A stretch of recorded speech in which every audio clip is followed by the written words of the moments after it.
here with I am here with Nora. Nora is our director of operations, and I'm here with our guest of honor, Venkata Kishore Goli, and we are so happy to have you today. We thought about doing this because we had some questions ourselves about new construction, and I think we just connected with you, and all of a sudden we were talking for like an hour about it.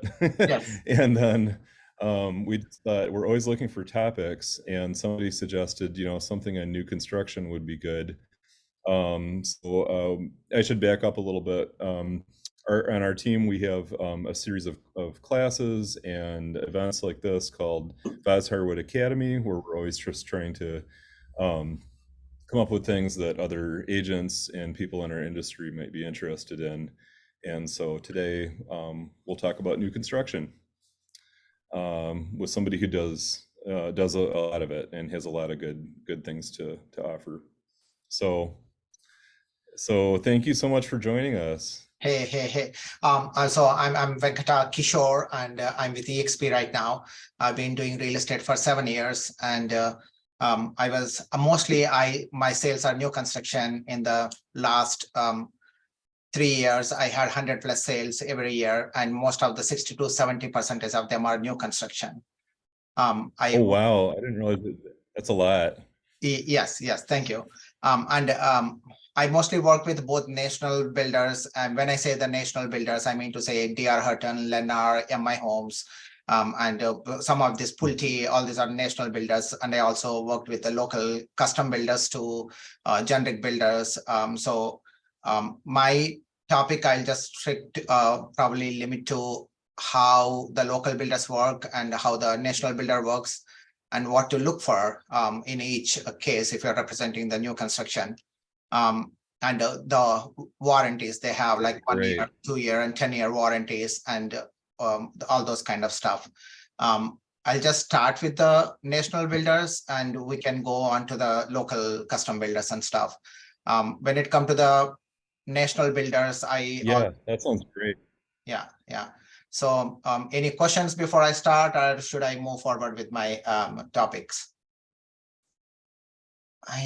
Just go for it, and then we can always chime in, and if anyone has questions, feel free to just put them in the chat too, or put your hand up. Yeah, definitely. Sure. Thank you, Venkata.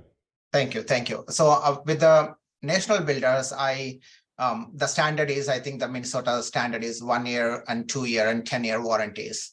The 1 year warranties, they always talk about, they pretty much cover everything from appliances to all the way to scratches and any issues and everything. I want you to finalize, every time when they say warranty, I want to talk to them. Most of them, they don't cover their driveway. Make sure you ask about that, do you cover the driveway or not? Because people say everything is covered, but there are some things that is not even covered in the first 1 year. So ask them whether the driveway has been covered or not, or any of the siding, exterior, what is not covered. That's the first thing I want you to notice. And the second thing is, when you, at the end of 11th month, I appreciate, or I make sure all my clients to do a home inspection. Because we are at the end of the warranty. Most of the time, the builders won't allow us to get into the attic part of it, how the insulation has been done and all that, because they might have already sealed by the time we want to do the closing.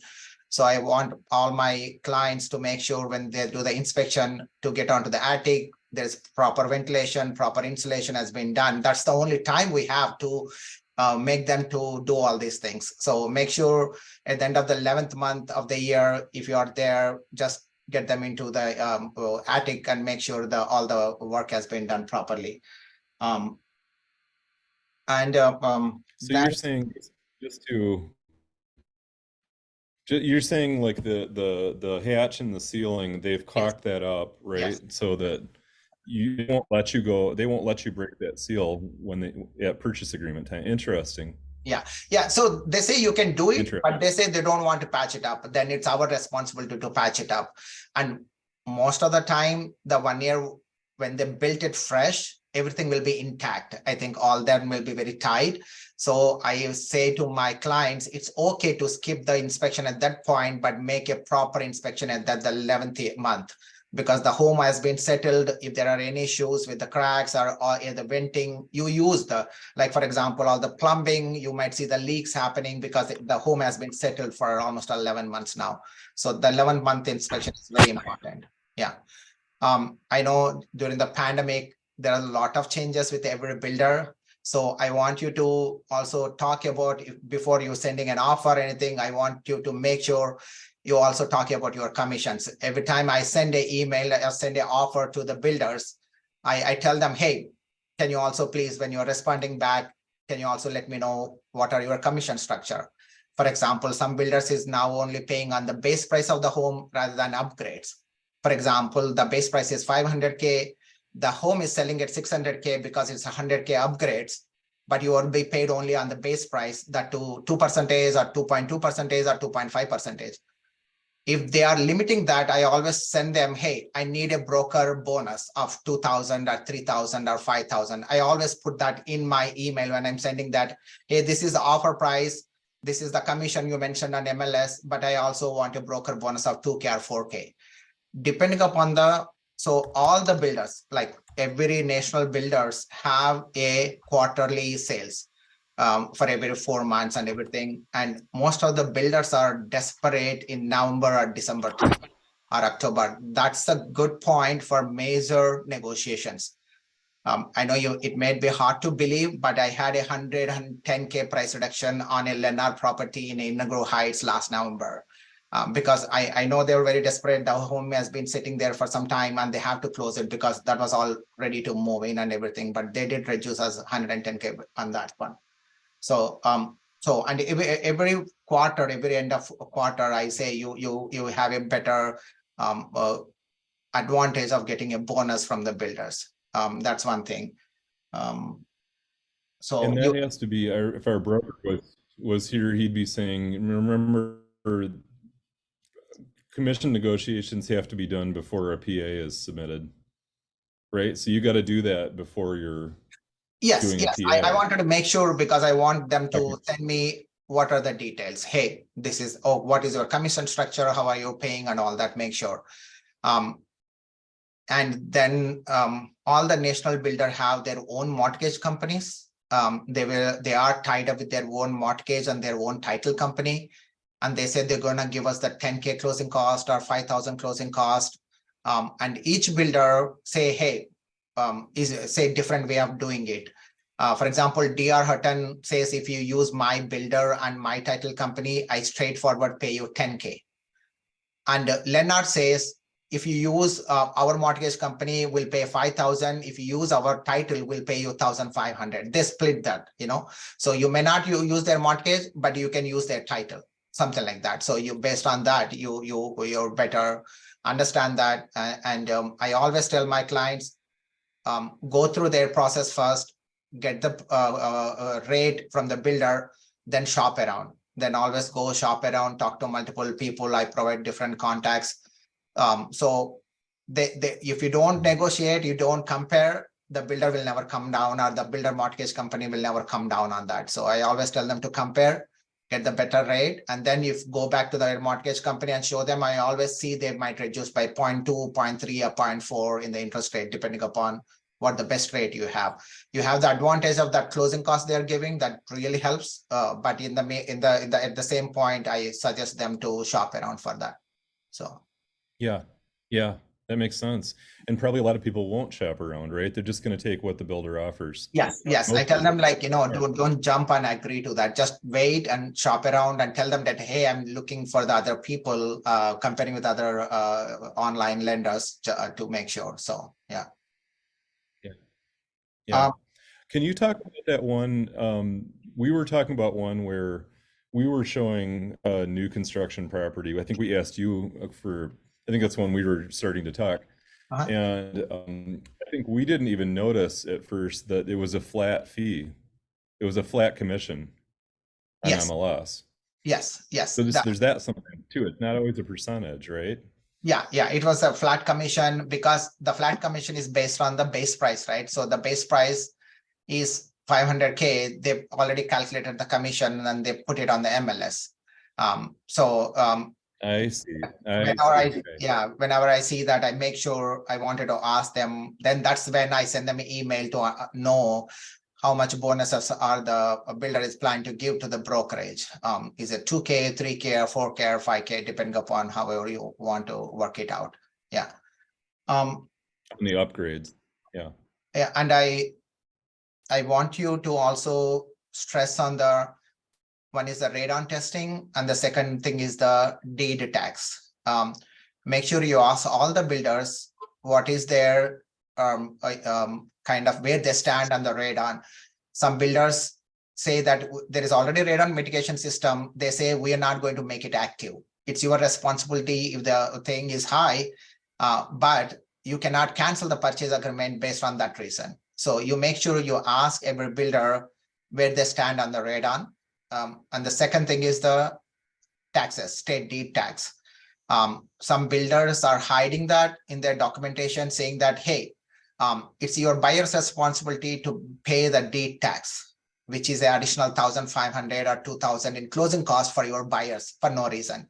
So you make sure you ask them why we have to pay the deed tax. And I also had a discussion about this with the commerce department. They said there is no specific law that says that seller have to pay it, but that has been consistent.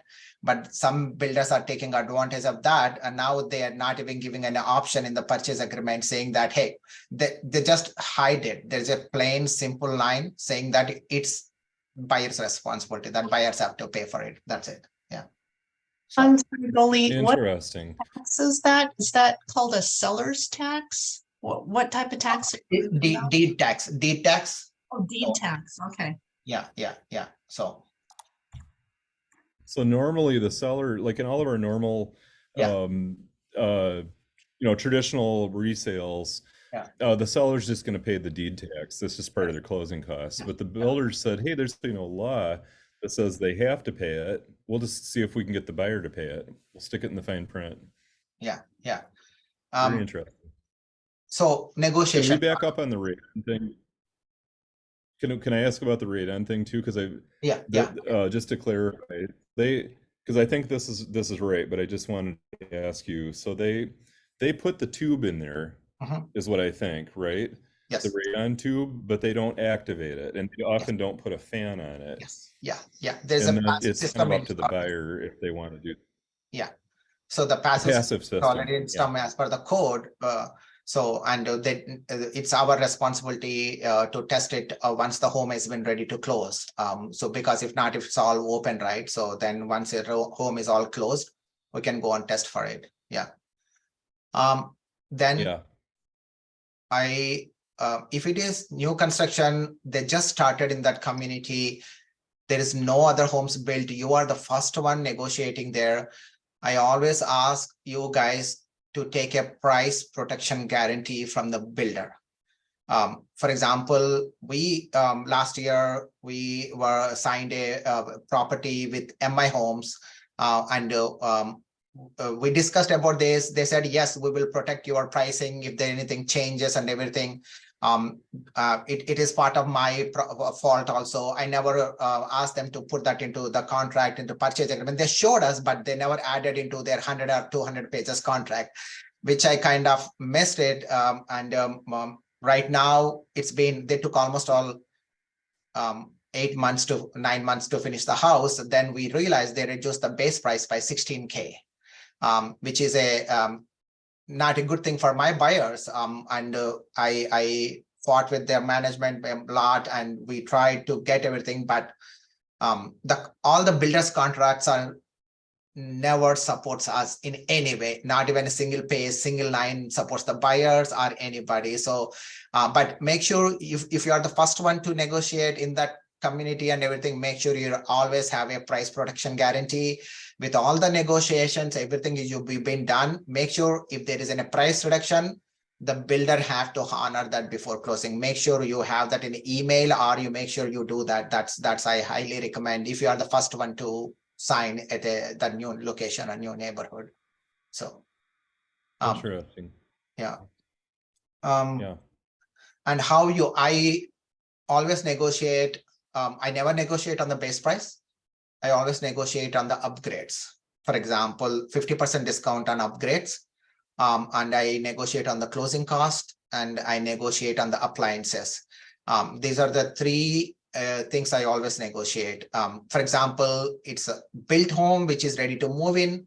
Then I ask them, can you provide, if there is no washer dryer, no refrigerator, no water softener, no sprinkler system put on, I negotiate on all these items, including the blinds in the house. And most of the time, they accept that because they don't have to like redo in structure, they have to install those. So most of the people will agree to that. And if it is mud sale, dirt sale, I mean to say, from scratch, I negotiate on the upgrades. For example, I always start with 50% discount on the upgrades. If it is a $20,000 upgrade, we get a 10K discount. So that's one way of doing if you're doing a dirt sale. To negotiate the upgrades, because the base price, every builder already made the profit. The way they plan it out, the lot premium, everything. So I negotiate on the lot premium also. Lot premium is also one thing we can negotiate on the price. I always start with 50-50 on the lot premium and 50 on the upgrade. So yeah, it all depends upon how what time we are negotiating and how the agent is on the other side also. But we will get one or the other. In the worst case, we get the free appliances. That is at least probably 8 to 10K or 15K in discount. So, yeah. Well, they're getting wholesale pricing on all that. If you, Yeah. and blinds can be expensive. I mean, if you have to do all the blinds in a house, it could be a few $1,000s. Yes. But you know they're buying them in Yeah. giant quantities, so it's probably no big deal. Yeah, we may not have fancy options with the builders, but at least our house, you can put the curtains or shades later, but we are happy that we guard the blinds and home is ready to move in. Yeah, so. Yeah, that's great. So they've made their profit on the base price. Yes. And already, and that's basically the logic of how it works with their business model. Yeah, very cool. Yeah. And if it is, you probably, and they're probably counting on. Oh, I was just going to say they're probably counting on most people are not going to even know they can negotiate on that, and if they don't have an agent, they're not going to let their arm be twisted too. Yeah. And if you're already going into a neighborhood which is already negotiated or like built for a few years and everything, if your buyer is interested on a floor plan, so they come up with, hey, I like the Taylor floor plan. I always see what is the square footage on that without the basement, because 90% of the homes builder builds, they never finish the basement.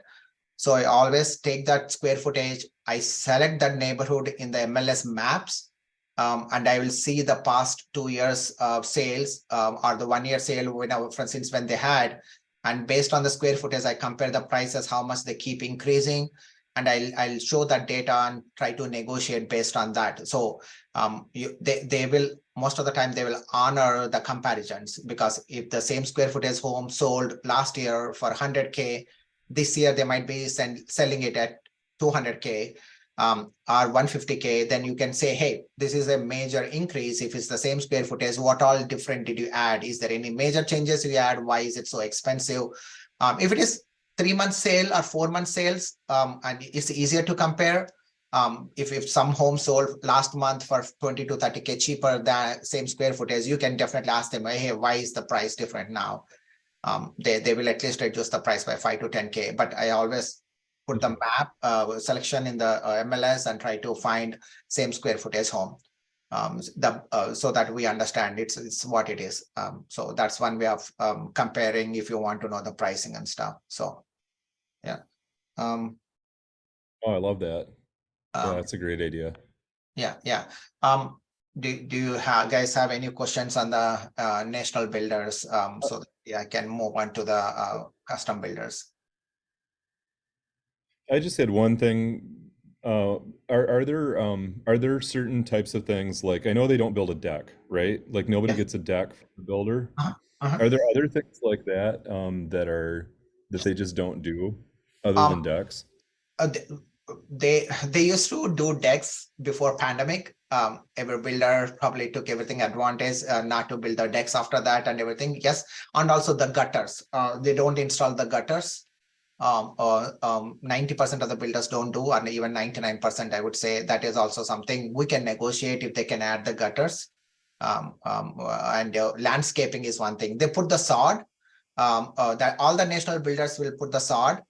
They try to not to do the landscaping, the sprinkler system and gutters on the exterior side. So that is something we can probably negotiate on if they haven't done that yet. Yeah. So Anyone have questions? On big builders, Lennar, you know, all that kind of stuff. We can always come back at the end too. okay. Yep. So local custom builders, this is where it gets a little tricky.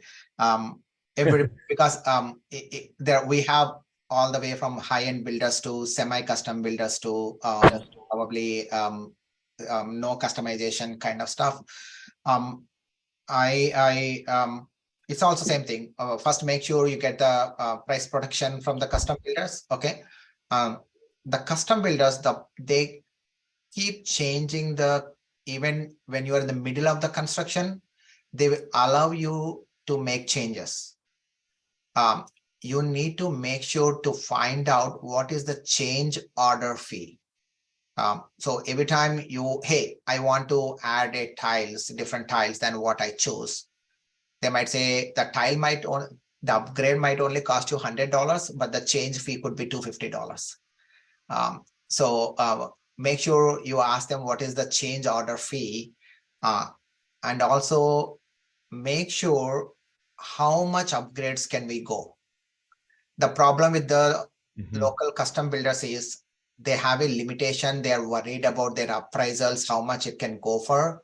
So they might say, hey, you are already beyond the budget in this kind of community in our neighborhood. So they will ask you to bring the extra cash for the closing than what your loan amount is approved. For example, you signed up for a 550K home, you added upgrades up to 600K and you're done there. But in the middle, you keep adding extra upgrades. I want this, I want that and everything. And if all this adds up to another 10K, 20K, they will say they don't want to add that into the purchase agreement. They want you to bring that extra cash to the closing because they don't want that to be in the appraisal. They don't want to have any issues with appraisal so that it is canceled and they lose the home and all that. So make sure you understand that process with the custom builders, how much, what they're expecting. Are they flexible to add that into the mortgage anytime? Are they not flexible to add the mortgage? And also, does it make it? Oh, maybe this isn't true with the small custom builders. I was going to ask, does it make a difference if you're using their lender, or maybe they don't have a lender because they're smaller? Yes, yeah. It? Most of the local builders, they have preferred lenders with the local banks from US Bank, Wells Fargo, or credit unions. But most of the time, they just give us probably 5K or 2K in closing cost, and sometimes they don't give anything at all. But they're not really tied up with the builder. But and be very careful if any local builder says that we will give you free basements, we will give you free most of the time that's where they advertise, we'll give you free basements or free finished lower level if you go with our preferred lender. I want you guys to be very careful on that.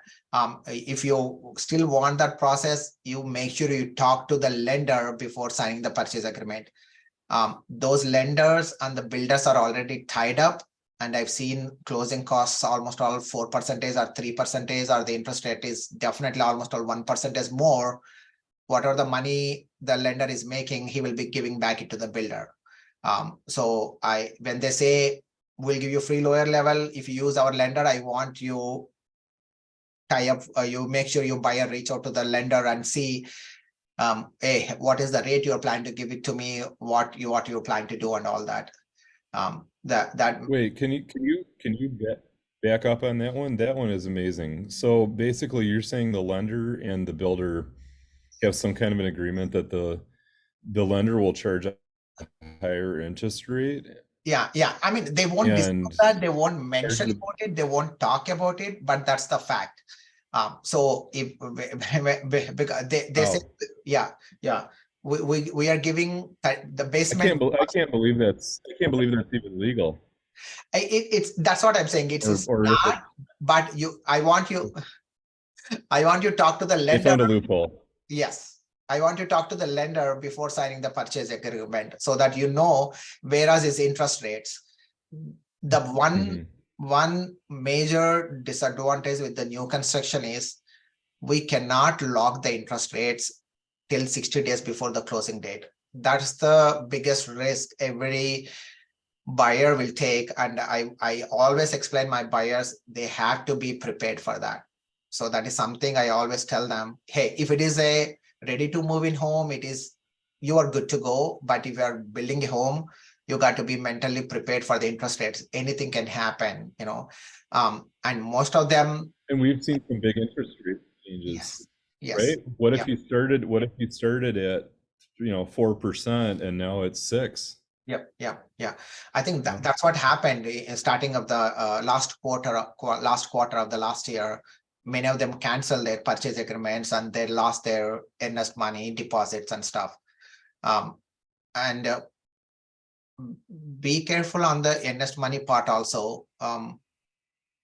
All the local builders and national builders, especially the national builders, most of them are at 10K or 15K. Any builder asking 5% as a deposit, I would say big no for that. It's you are completely risk of almost all 20 to 30K. And I always tell them, hey, Lennar asks only for 5K or 10K. DR Hutton always asks for 10K or 5K. There are some builders who is asking for 20K or 25K, 30K, 35K. They might come and say, hey, we are not so-and-so builder, we are different. But here my main goal is to protect my buyers. And I tell them, no, we always negotiate, or we split that money. I tell them if they still want 30K, we say that we'll pay only 5,000 or 10,000 now, and we're going to wait for another 2 months or a month to pay the next amount so that we don't rush and give everything at the same time. But I highly recommend, if anybody says you have to pay 5%, that's a big red flag. Your buyer is completely stuck there. If they don't close the home after 8 months, because anything can change at the end of the 8th month or 10th month, you are in a major thing.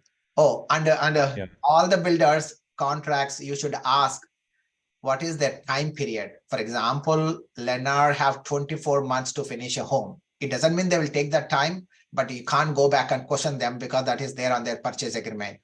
DR Hutton is 12 months. I think Pulte is also the same way. So make sure you also ask them what does their contract says regarding the construction time. So that make sure you be on the earnest money and try to find out how much time they have in the purchase agreement about the construction's timeline. So yeah.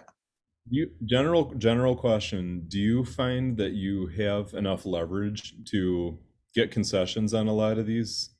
Or are there multiple offers on new construction where the buyer is like, take it or leave it?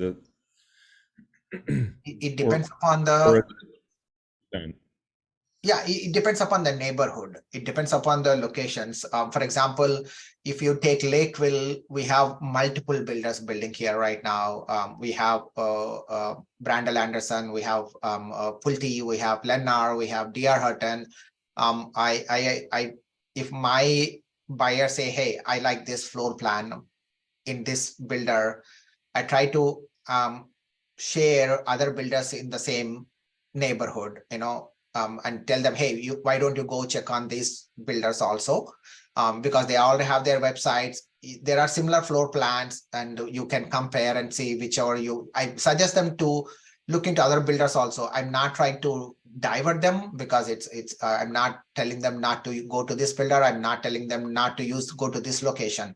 I'm the same neighborhood, same where I try to tell them, yeah, you should compare and look who is the best, you can get into that, so if it is ready to move in home, I always ask them, can you please email me the upgrade list, or what all the additionals you added into the house, what all included into the house. Are there French doors? Are there gas range? Are there washer dryer? Are there what all included? So that we know, even the home might be 10K more than the other builder's home, you need to understand what all included into it. It's not always the square footage. If they have a sprinkler system, all those, you make sure you read or go through their upgrade list. Yeah. So yeah. See if you're comparing apples to apples, because one might seem like a better deal, but then you realize you're actually not getting a lot of stuff. Yep. Mhm. Yep. Yeah. Yeah. So yeah, local custom builders, that's the main goal. To make sure that how much money you can, like, what are their terms regarding the upgrades, what are their terms regarding the changing in between, and all that. I highly recommend that to go through that. So yeah, I think I pretty much covered what all I experienced so far, I would say. Do you have any advice for those of us who have buyers who might be looking at resale houses or new construction, and how to kind of prevent your buyers from just walking into the new construction office? Like, if we know that they're going to be potentially doing that, because we don't want them to be unrepresented, right? There's no reason for them to be unrepresented, and we've just taken half an hour and gone over any number of ways that the builders can make sure they kind of game the system their way. Yes, I had it happen. I would love to. Yeah. What do you approach that? I had a lot it of people. happen, yes, I had it happen. I don't need a realtor. Yeah, I represent most of my clients are, as I said, new construction. The initial call with them or initial meeting with them, I always ask them, hey, are you looking for new construction or existing properties? And if they say they're looking at both, the first thing I say is, like, if you're going and talking to any builder, if you're going talking to any new construction builders, please make sure you tell them you have a buyer representative, you have an agent. That's I always tell them to, and it's my first few points I taking into the reason, because there is one specific local builder. He always, hey, oh, you came to see this property, can you sign here, and can you, because you came to see this property, and they don't ask whether you have a representation, you have anything. And once you sign it, they say, like, you did not mention you have an agent, so we cannot use our agent now. It happened multiple times. I did even had a big conversation with their managers and management and everything, which is completely ethical. They say they verbally don't say, hey, you have to notify us, you have an agent or not. They just show the documentation. Most of the buyers don't even think about that. Most of they all know, oh, okay, she's showing me the home. She asked me to sign it, so I just signed it. They didn't even know that this is a documentation where the builder kind of trying to avoid the agent to take the advantage of the situation. That happened during the COVID time, when everybody's going and buying because of the interest rates and everything. They did happen with multiple times. This is one of the national builders. I don't want to take out the name on that. So I highly recommend for you guys to make sure you tell them, like, and there are some. I could have proved it to Commerce Department that these people never asked it, but this is the biggest headache for me to do all these things. So, but yes, I always tell them to make sure you tell them that you have an agent. That's the first thing. And they did mention a couple of times or many times that we are working with an agent. So have you had anybody that or do you know of anybody who was signed under buyer rep with an agent, but then the builder claimed that they had procuring cause because they walked into their sales? Because I think a lot of people, and I didn't understand this until some time in the business, that you can have a buyer representation, exclusive buyer rep, Uh-huh. and another agent or builder could get the commission. Yep, procure. Absolutely. So, and one way to secure this also, if your buyer says he's looking into homes in this community in like Lakeville or Apple Valley, Egan, when I set up the MLS search, I make sure they also get these new construction homes. So one or the other way, our representation, we share this information with that client. That means we share the new construction with that client, that neighborhood or the community and everything. But yes, it's the same. The builders use the same, saying that it's the procuring cost, their thing. So I always ask my clients, hey, you are planning to visit? Let me know. I will send up an email or I'll text the agent. I always text the agent, hey, so and so my client is coming to see the listing. They said, okay. They're a little calm right now. Nobody's questioning. Nobody's okay. Everybody's waiting for the buyers. But it did happen a lot in the last 2 years for me. Especially with one particular builder. So yeah, and I don't want to paint a brush that all these builders are bad or something. I mean, they'll work with us. I've had good experiences with the new builds that I've done. I haven't had problems. So maybe that's more the exception, but it can happen, right? Yeah. I always tell them to make sure you tell them that you have an agent, that you are working with an agent. Yeah. Well, this is great. I mean, does anyone have any questions or any other thoughts? Or you, Nora, do you have anything? Venkata, one question I think that just to make sure everybody knows, when does the warranty period start? When they close the home, when the certificate of occupancy is issued? Yes, that's a good question. Actually, I forgot this topic. If it is a model house, if your clients are interested in a model home, the model home could be already 2 years or 3 years old. Though it says a new construction, it is different from one builder to the other builder. The other day I sold a DR Hutton model home. They were okay to give the warranty, again, the 1 year, 2 year, 10-year warranties from the day the home is closed. For example, we are closing end of June. They are right now removing the driveway and all that, their offices, and they're putting the driveway and all that. The closing date is end of June. They said they will honor the 1 year, 10-year, 2 year, 10-year warranties from that day. Oh, not the 10-year warranty. The 10-year structural warranty, you already losing 2 years on that one because that is structural part of it. But the general 1 year, 2 year warranty, they were okay to give it from the day we are closed. But I did sell other builder last year, and they said since it's been sitting for 2 years, they will not give the 1 year warranty. They will not give the 2 year warranty. All they left with the 10-year structural warranty. So make sure if you are selling a model home or regular home, but if it is a normal closing, it starts from the day you closed. 1 year, 2 year, and 10 year from the day of the closing. So yeah. Okay. Because that's very good to know, right? If you're selling a model home that's already been sitting there for a couple of years. Yeah. Model home, I also ask them because they already have a lot of furniture. They already have a lot of wall decoration, blinds, curtain rods, and everything. I make sure I ask them. They're not going to remove what percentage they plan to remove. If they're removing all the paintings or all hangings, or they're going to patch them and everything, they're going to do it. But I just ask these questions when my buyer is present so that we exchange this information. They know that what all they are getting. So yeah. Does that go on a personal property? They usually don't put on a personal property. They will just send an email saying that these are all going to be part of the sale because they don't want to add that into the purchase agreement. But pretty much they stick to their word. Very few times they left the furniture, but most of the time if they're moving from one model home to the other model home, they just take the furniture with them. I see. Okay. Yeah, that makes sense. Yeah.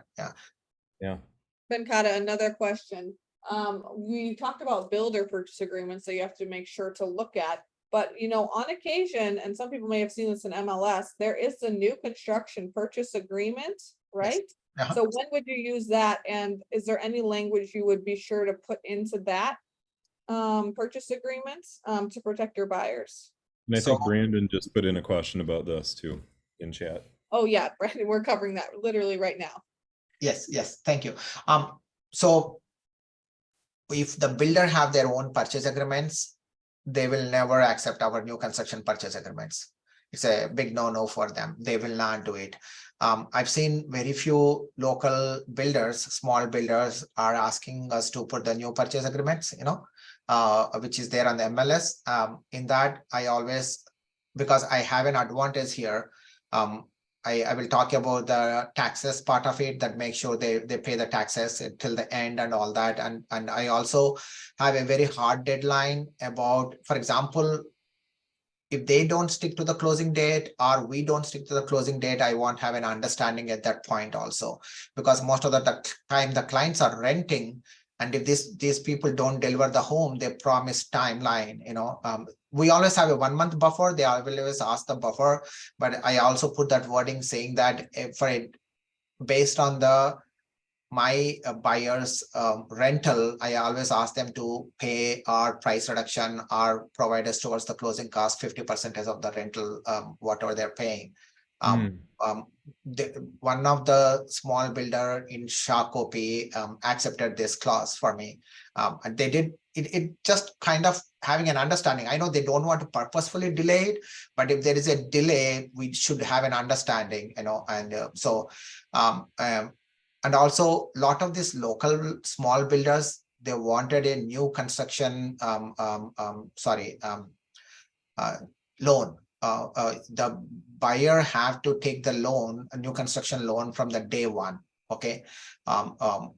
Buyer will be paying only to interest part whenever they take the money out of the loan amount. The advantage of that is your interest rate is fixed. Even though your home will be closing 8 months, 9 months later, but you already locked in your interest rate right now. Not like, there is advantage with the local small builders that way, but I try to add, but the warranties, they cannot skip the warranties. The 1 year, 2 year, 10-year warranty, everybody have to include, but small builders will charge you to provide that warranty documentation. They will ask you to pay $250 or $400 or $500, because the documentation, I think they pay the state or somebody to get the documentation, because it's done by the state for the 1 year, 2 year, 10-year warranties. So they ask us to pay it. It did happen with a couple of, I didn't realize that's what they have to pay for the, I don't know where they pay for the commerce department, whom they pay. So they will ask us to pay for it. That will also be there as a part of the closing cost. Yeah. And I think one more reason is they buy this warranty from bigger companies. All the big builders, national builders, they have these warranties within their home, within their teams or group. The DR Hutton have their own warranty companies and everything. I think the smaller builders, they buy it from the outside. So they ask the buyers to pay for it. That is also something I make sure we ask them. So Brandon is asking if you can expand on the 1 to 10-year warranty. Those are statutory warranties. Yes. So the 1 year warranty, they cover from top to bottom pretty much. For example, all the appliances failures, any crack on the roof, walls, for example, the shingles are not placed properly, there's moving, everything, whatever they installed, they do, everything is covered. They have a system to get inside and put a request for it, and they will come and do it immediately. If it is a minor one, they will try to do it at the 10-year warranty.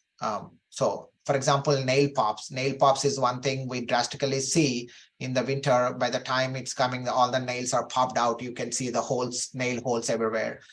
The builder will come out, hit the nails, patch it up, and some builders will paint. Some builders says you have to paint. So, but they will fix it. They will fix all the nails, they patch it up and everything. They go it. Most of the time I've seen the settlement cracks. And the biggest thing is in the basements. Make sure you have if the cracks are hairpin cracks, you're good to go. If there any cracks are more than thickness of our quarter, is that what always they want us to measure? If the crack is more than thickness of the quarter, if the quarter can go inside the crack, that's a foundation problem. So you have to make sure they're gonna fix the foundation on that thing, or they provide us a warranty saying that they're gonna come back again and see next year if there is any water leakage or anything like that. The 1 year warranty, as I say, most of the builders don't cover driveway. Most of the builders don't cover the sod outside. Most of the builders don't cover the sprinkler system.